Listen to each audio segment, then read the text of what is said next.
मन तो करता है कि झोपड़ पट्टी की ज़िंदगी से छोड़ के भाग जाऊं। हाँ, क्या करें, भैया हमें देखे या अपने बीवी बच्चों को। हाय रे गरीबी, आखिर कैसे पार होगी। ऐसे भी तुम पे नीरज चांद छिड़कता है, जैसे बह रही हो दीदी, मुझे पता ही नहीं। आप पे भी तो शिवम चांद छिड़कता है। हाँ, आखिरकार कब हम दोनों की शादी होगी और हम इस झोपड़पट्टी से छुटकारा पाएंगे। हाँ दीदी, क्या ही करें, कुछ कर भी नहीं सकते। जिस दिन शादी होगी आखिरकार इन दोनों के सपने भी पूरे हो जाते हैं और नीरज और शिवम दोनों सगे भाई होते हैं। इसी तरह एक दिन नीरज और शिवम उसके भैया से मिलने आते हैं और आखिरकार इन दोनों को हाथ मांगते हैं और उनके भैया मान जाते हैं। तभी इनकी शादी के लिए ये ज़ोरों शोरों से लग जाते हैं, क्योंकि पूरे गांव में यह हल्ला हो चुका था कि इनकी बहनों बड़े घर में जाने वाली है। तभी उनकी एक लौता घर का छत जो मुखिया के पास गिरवी रख कर वह पैसा ले आते हैं। क्या जी, आपने यही तो एक धन के तौर पे हमारे पास एक घर का छत है, आप इस छत को भी गिरवी रखा है। क्या करें, अपने बहनों की शादी तो करना है। पूरे गांव में जो ढिंडोला पीट चुका है, हमारे बहन अमीर घर में जा रही है, तो करना ही पड़ेगा। चलो देखते हैं आगे। तो आज आपने यह कर दिया तो कोमल की शादी में आपके पास क्या ही रहेगा, आप क्या ही करेंगे। एक बार उसके बारे में सोचे होते। आपकी बहनों को तो शादी आप कर देंगे और वो अपने घर चली जाएंगी। क्यों, मेरा हिम्मत मत तोड़ो, मेरा हिम्मत तो कम से कम बढ़ाओ। आज अब के बाद तब देखेंगे, आज पहले इन लोगों की शादी हो जाए, उसके बाद इसी तरह दोनों की बातचीत बढ़ती रहती है और शादी के दिन सामने आ जाता है। शादी दोनों को इच्छे मुताबिक हो जाते हैं, अच्छे से उसकी भैया देते हैं और लेकर शादी करते हैं। तभी वो दोनों अपनी ससुराल चली जाती है और 2 दिन बाद पगफेरे के लिए वापस अपने ही भैया के घर पे आती है। भाभी इतना कहते, आप खाने में क्या बनाई हो, अच्छे कुछ बनाई हो ना। हाँ, छोले भटूरे बनाई हूँ और बना भी क्या सकती हूँ, चलो खा लो। इतना कहते ही हाँ, बहुत ही प्यार से सुबह से बनाई थी, चलो। तभी इसकी भाभी, आप हमें नेक में क्या देने वाली हो, कम से कम 1100 रुपया दीजिएगा, उससे कम मत दीजिएगा। इतना सुनते ही उसकी भाभी कोमल चुप हो जाती है और कुछ भी नहीं करती, क्योंकि उसको बुरा बहुत लगता है। उसके भैया आखिरकार 51 रुपया देकर उसे शगुन देते हैं। तभी मेरे पास इतना ही है, मुझे जितना बन पड़ा मैं उतना दे रहा हूँ। भैया, आपके पैसे हमें कोई मोल नहीं रखता, आप आशीर्वाद ही दीजिए, हम पैसा क्या करेंगे। आपके आशीर्वाद हमारे सर पे बना रहे, वही काफ़ी है। आपने अपने बहनों को हमें दे दिया, उतना ही ज़्यादा है। इतना कहकर आखिर वो चारों फिर से अपने घर आ जाते हैं।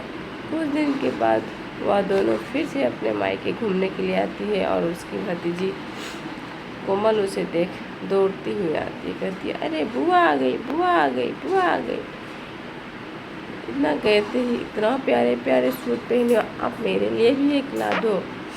अरे मेरे सूट छुओ मत, 3000 का सूट गंदा हो जाएगा। तुम्हारे सूट है ना, शकल है, तुम क्या पहनोगी या 3000 के सूट। इन दोनों की आवाज़ें सुनकर उसकी भाभी कुंती बाहर आती है और कहती है, क्या हुआ, इतनी जोरों से क्यों चिल्ला रही हो, चलो अंदर आओ, अचानक आना हुआ। हाँ, अभी तो आए हैं, लेकिन इस क्या ही कहें, इस जो कर दिया कपड़े को गंदा, ना ही पहनने लायक नहीं छोड़ा। तभी उसकी भाभी को गुस्सा आता है और उसे देखकर हैरान रहती है। तुम दोनों इसी घर में 22 साल गुजारी हो और अब इसी घर को झोपड़पट्टी कह रही हो। मुझे सुन के भी बहुत शर्म आ रही है, तुम दोनों को शर्म आना चाहिए। तभी ये दोनों अपने में कहती है, अरे चलो यहाँ से चलते, बेकार ही आ गए हैं यहाँ पे। मैं अंदर आती है और उसकी भाभी उन दोनों के लिए दाल और चावल बना कर लाती है। क्या तुम दोनों क्यों खाना को आगे धकेल दी? तो भैया खाना तो कम से कम खाने लायक होना चाहिए ना।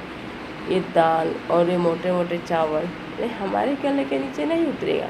हमारे घर के नौकर भी ऐसे खाने नहीं खाते हैं, तो हम कैसे खा सकते हैं? हमसे नहीं होगा। इस गरीब भाई के पास यही था, इसलिए ही बना। पता है तुम लोगों की शादी में मैंने अपने घर को गिरवी रख दिया। उसी को छुड़ाने के लिए हमने सारे पूंजी उसी में लगा दिया है। तो खाना है तो खाओ, हम गरीब भाई के पास यही है। क्या आप लग रहा है हमारी शादी करके कोई एहसान करती है? हम पे कोई एहसान नहीं किए हैं आप, जो इतने ताने दे रहे हैं।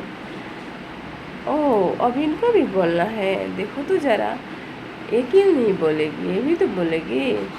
वाह भाभी वाह, मुझे नहीं पता था कि आप भी इतना बोलोगी। चलो यहाँ पे क्या कर रही हो? बेकार की बेइज्जती। संध्या और माला आखिरकार वहाँ से चली जाती हैं और उसकी भाई अपने ही कर्मों पे रोने लगता है, जिसके लिए उसने सारे कुछ त्याग कर दिया। आखिरकार उन दोनों ने ही इन्हें नहीं समझा।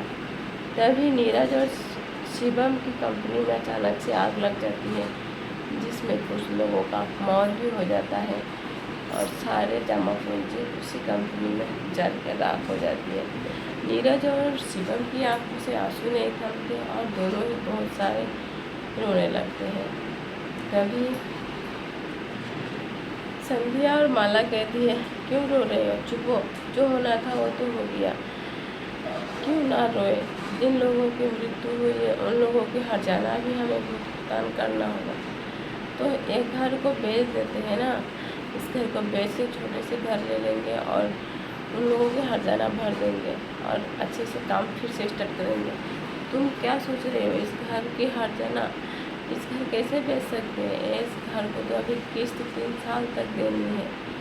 आज ही आएंगे बैंक से लोग और यहाँ पे सील मार कर चले जाएंगे। उसका बाद तुम कहाँ रहोगे? हम कहाँ रहेंगे? यह सुनते ही इसकी दिमाग की बत्तियाँ गुल हो जाती है और कहती है, क्या करें? चलो आखिरकार कहीं तो अपने सर छुपाने के लिए आश्रय कर दे। तभी वह अपने भैया के पास जाती है और कहती है, भैया हमें माफ़ कर दो, मुझे माफ़ कर दो, हमें यहीं पे रख लो कुछ दिनों के लिए। क्या ही कहते हैं। हाँ, भैया के आंखों में आंसू आ जाते हैं। भैया बोलते हैं कि तुम्हारे लिए मैं अच्छे अच्छे खाना नहीं ला सकता और ना ही अच्छे कपड़े दे सकता हूँ। मैंने अपने घर को बचाने के लिए सारा जमा पूंजी उस ठेकेदार को दे दिया और मैं अपने घर को बचा पाया, वरना हमारे भी घर आज हमारे हाथ से चला जाता। इसलिए तुम दोनों को जो रूखी सूखी खाएंगे वही खाने को देंगे। क्या खा पाओगे? हाँ भैया, हमें माफ़ कर दो, हमें प्लीज़ इस घर में छत सर छिपाने के लिए छत थोड़ी सी जगह दे दो, हम वैसे ही रह लेंगे, हमें माफ़ कर दे। अभी भाई बहन के बीच कड़वाहट मिट जाती है और खुशी खुशी रहने के लिए तैयार हो जाते हैं।